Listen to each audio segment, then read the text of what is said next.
The Lord's Prayer begins with words many know by heart: Our Father who art in heaven. For countless people, these words offers a direct line to comfort, faith, and a sense of connection to the divine. That connection is powerful and deeply valuable to many people.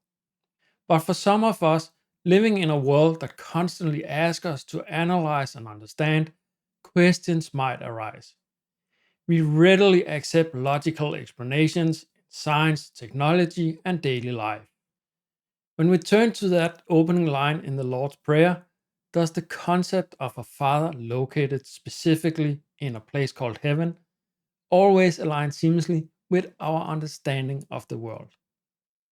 Does the need for logical consistency, which we see in a lot of other areas of our life, sometimes create a bit of friction with simply accepting this worldview in this prayer?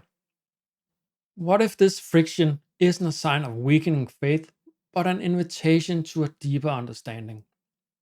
What if the familiar line contains a precise logical structure meant to be unpacked?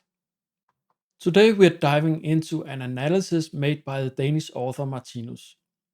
He is analyzing our Father who art there in heaven, and it's described in chapter 9 in his book The Mystery of Prayer. We will explore how Martinus suggests that the first words in the Lord's Prayer, Our Father who art in heaven, actually functions. How they define the Godhead not just through belief, but through a specific cosmic logic, and what that means for the prayer itself. This isn't about dismissing faith, but exploring a framework built for understanding of the prayer. So, how do you relate to the phrase Our Father in heaven? Let me know your perspective in the comments.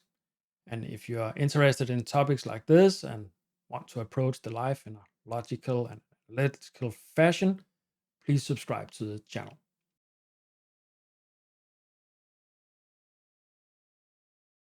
Martinus first points out a practical function of saying Our Father who art in heaven. It helps us focus our mind.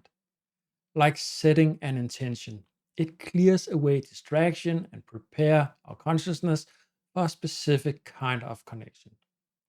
He suggests that with practice, this focus can indeed become a direct connection to the divine source. But then we hit the concept of heaven. The traditional view often places God in heaven, that is, a specific location, but Martinus respectfully challenged this for the analytical mind. He points out that if heaven is just another place, even a glorious one, it would likely be filled with other living beings. And he says, how would you then distinguish God from these living beings?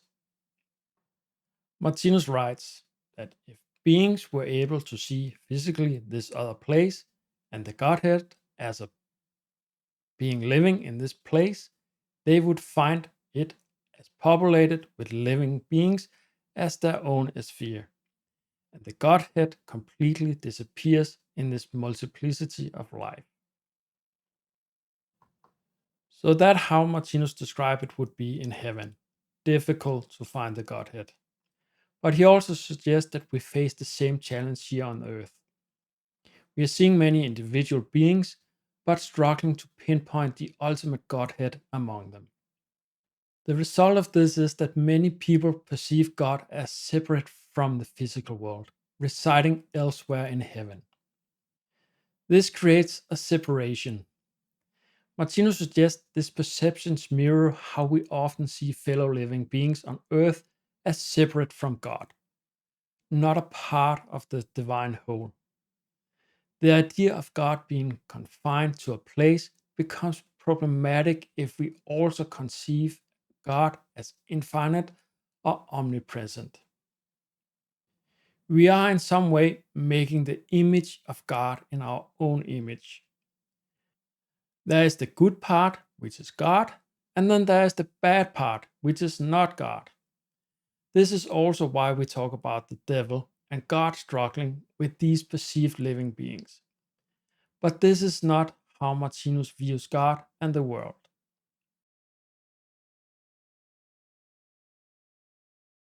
This leads Martinus to redefine God's nature. He asks us to consider reality in two aspects.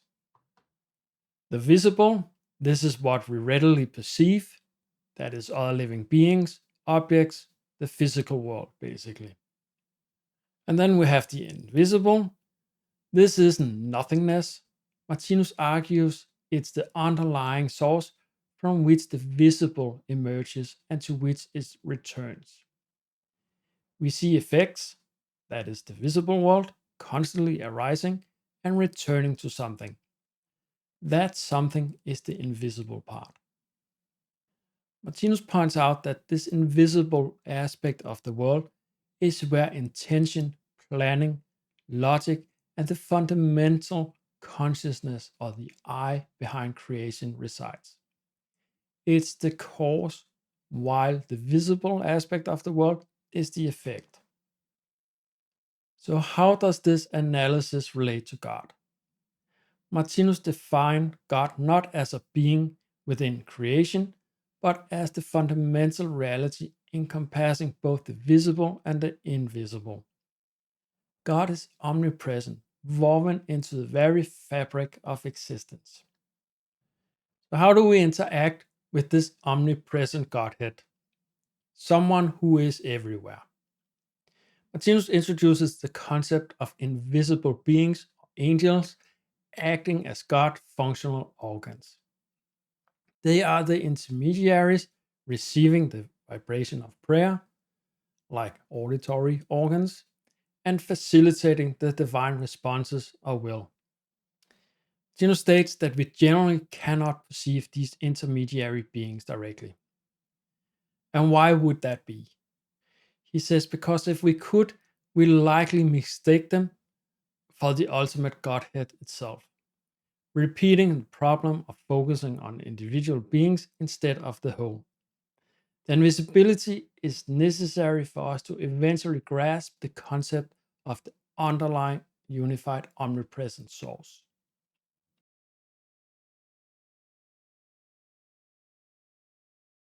To truly grasp Martinus' concept of the omnipresent God, we need to briefly touch upon his fundamental analysis of the living being, which he calls the Triune principle. I have explained the Triune principle in great length in another video, so if you want to go into more details, take a look at that one. But let's go over briefly what Martinus states about the living being. So he's essentially saying that the living being involves three principles. We have what Martinus called X1. This is what we know as the I or the subject. This is the observer, the one experiencing, the core self, which is fundamentally invisible. It is an unmanifested principle and it has no details. Martinus explains that the created cannot create itself. It needs something else. And this is where this X1 or the I comes in. It is not created, it is behind the created. That's why it's unmanifested and it has no details. It's beyond or above or whatever you want to say about it. But it's not something you can go out and find and see. So it has no details, it is unmanifested. But X1 needs to be able to change things. And that's where we get into X2, which is the creative ability. This is the capacity to create, perceive, think, and feel. And this is essentially also invisible. We cannot directly perceive it. So, this is the eye's ability to change things, it's the eye's ability to express itself. And then we have the third principle, which is X3, that is the created. This is the result of the creation. This is our physical body, our thoughts, feelings, actions, and experiences. And this is the visible part of the world. This is what we experience directly. So we have X1 and X2 in combination that can actually change the created. This is where we experience things. So the three axes makes up the analysis of the living being. It's as simple as it can get. And Martinus states that the Godhead is also a living being. So Martinus applies the same principle to the Godhead. the ultimate living being encompassing everything. So God isn't just the created universe, that would be X3. God is also, and more fundamentally, the underlying invisible ultimate I or X1 behind all existence. And it's also the infinite creative ability that manifests everything. So Martinus' definition of God is basically that God is the sum of everything that exists, but understood through this triune principle or triune structure. God is the ultimate subject behind all subjects, the ultimate creative power behind all creation. This logically leads to God being omnipresent. God is the fabric of reality, not just a figure within it. This definition clarifies why, in Martinus' view, praying to any specific being, no matter how advanced or holy, is not the same as praying to the Godhead itself. A specific being that is not God is part of God. It's part of the created and its own individual, but it's not the infinite, all encompassing whole. The Godhead, by this definition, has no specific size, location, or level of development because it is everything.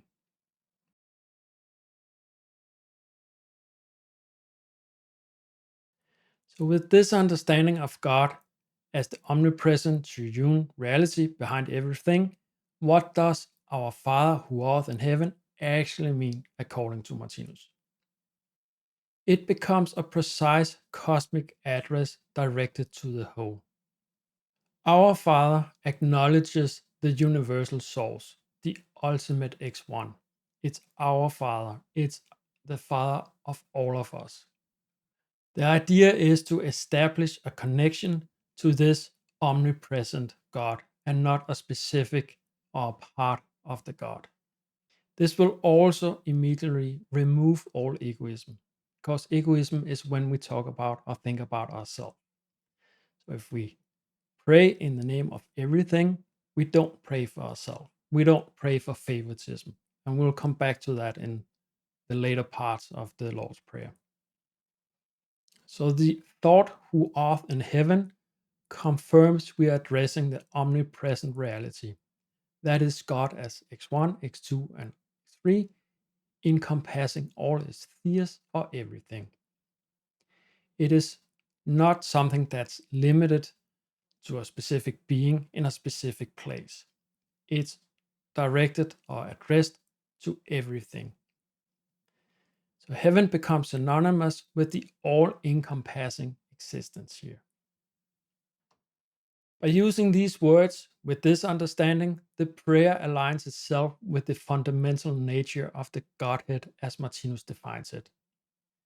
It inherently prevents favoritism because it addresses the Father of all, recognizing all beings as interconnected parts of this divine whole, essentially cosmic brothers and sisters. It becomes a prayer for and with everyone.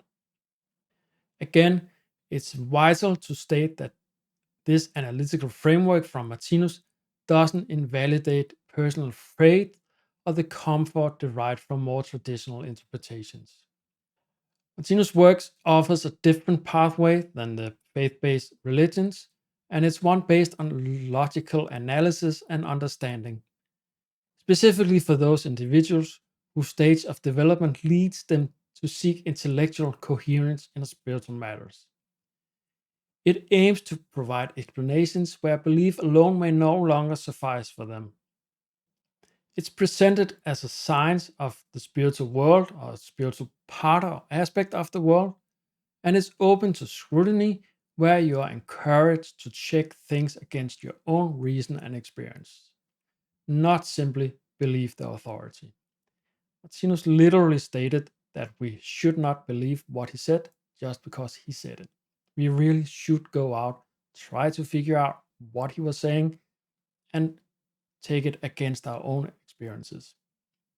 I would also like to say that he's very tolerant. He states that if you feel like some holy book that's for you, go for it. You don't have to read his stuff if you're not interested.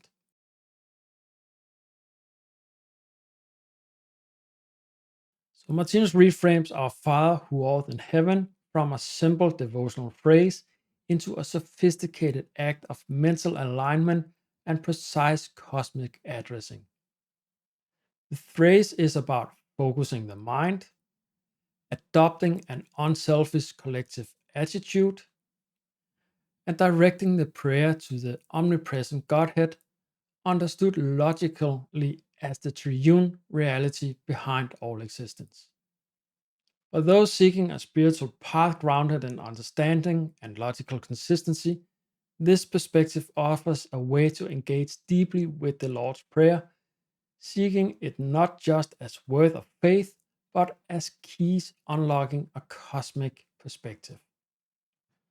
I hope this exploration of Martinus' thoughts gave you some food for thought. If you found value here, please give the video a like and subscribe to the channel. And next time we'll explore Hallowed be thy name through this same analytical lens. So how can God's name be hallowed if there appears to be so much imperfection in the world? Let me know your thoughts on today's topic in the comments. I'll be really happy to read them and reply to them. And lastly, thanks for watching.